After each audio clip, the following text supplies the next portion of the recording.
The collaborative effort from the Nebraska Attorney General's Office, the United States Attorney General's Office, the FBI, the DEA, Nebraska State Patrol, and local law enforcement across the entire state, emphasizing the priority that we all have for this incredible effort to combat the methamphetamine problem within our state and across the United States for that matter. As a representative of local law enforcement, I can't tell you how important this relationship is, not only for the enforcement effort that these folks will talk about today, but also for the education and prevention steps that will be taken throughout the entire state.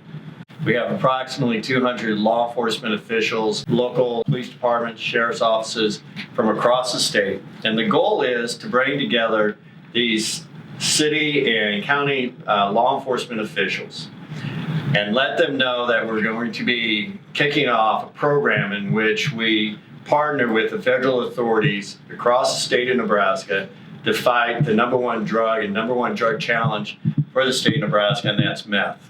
We've been fighting meth for 20 years in Nebraska. And as you go across this state, it's very apparent when you talk to law enforcement officials, when you talk to county attorneys, that the biggest struggle they have in their communities is both meth addicts, meth users, those who steal to supply their addiction, and then those who deal in meth. And so the purpose of bringing this coalition together is that the federal authorities have incredible information, both nationally and internationally, about the trafficking of meth. And they've been terrific partners. I've been here since the late 80s, and meth is something that has been mentioned with various degrees of prominence during my entire career.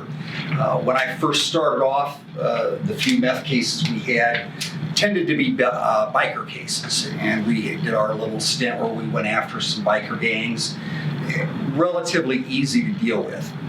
After that, in the 1990s, it morphed into drug labs, which again tended to be unsophisticated operations, which were, comparatively speaking, relatively easy to deal with.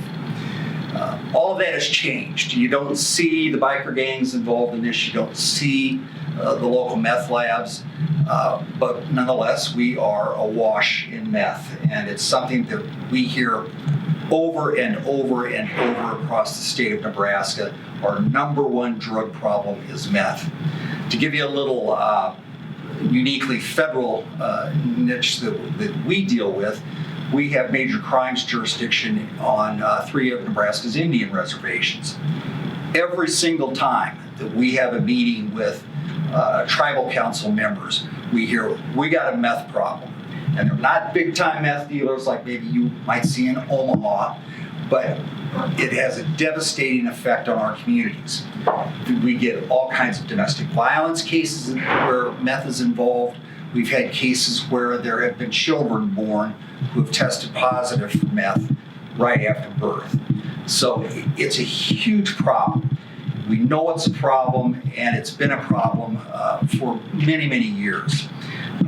We have had an organized effort going on for 3 decades with our Organized Crime Drug Task Force and with our high intensity drug trafficking area task forces, where we have tried to deal with this problem.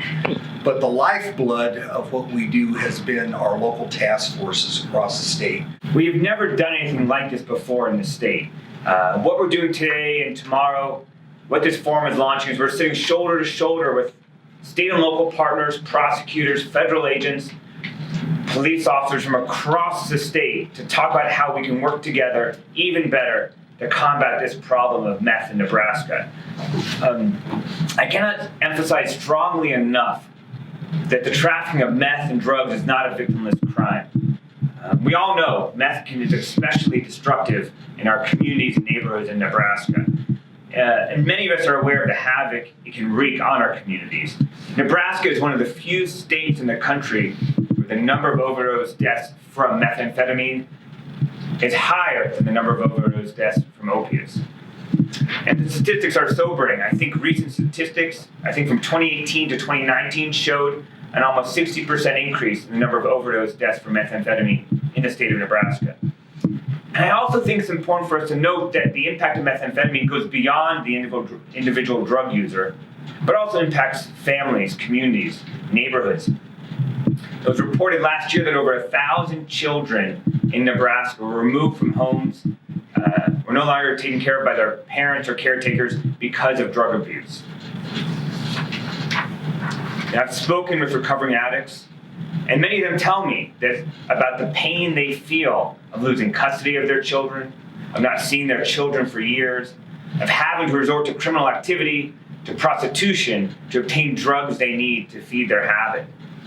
So our aim with this initiative really is to reduce the supply of meth coming into the state of Nebraska. And the way that we will do this is by working together with all of our partners, state, local, tribal, federal partners, working together to identify the most prolific traffickers in the state and bring criminal charges against them, state charges, federal charges, to hold them accountable, to bring them to justice, and then to identify the source of supply, to follow the source of drugs, to hold those people accountable.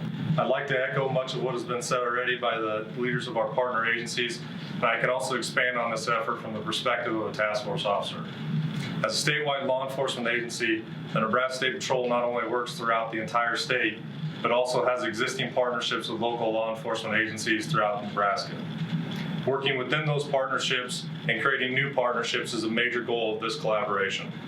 The task force is already in place throughout Nebraska, providing structure of support to those local agencies, and our investigators regularly work with law enforcement agencies, and methamphetamine plays a prominent role in many of those investigations. Through this week's drug forum, many of our task force officers and leaders within these agencies are providing valuable information that local law enforcement can take back to their communities and put to use. We can supplement local investigations with our personnel and investigative tools, and furthermore, our task force officers can be the go-between for local agencies to have direct connection with DEA and FBI. It's for the good of Nebraska. It's for the good of the people. And, one thing I'd say is that the best thing we can do is continue to collaborate, and bringing people together. We'll share ideas and come up with better ways and hopefully move forward. And much like my colleagues have said, methamphetamine is the #1 drug threat in the state. It's fracturing communities. It breaks apart homes. Children don't have their parents. They are in state custody. And, if our most valuable resource is our children, is our people, and anything that fractures that, and anybody who preys on that is an enemy of what we need to happen. No part of the state is immune to this. It's in the big cities, as people know, but it's in the rural communities. And it's not just a problem that is isolated to one area anymore. As you've already heard, we see it on native land, we see it in the small areas, we see it in the bigger cities. And, with a highly addictive substance like methamphetamine is, what we see, and this is something we see throughout the country and really throughout the world, is the motivation of the drug trafficking organization is to keep people buying that product and to get more people buying that product. So that, really is a segue into the fact that, why is there so much coming in, and why is it being sold at a cheaper price than it was many years ago with a higher purity level?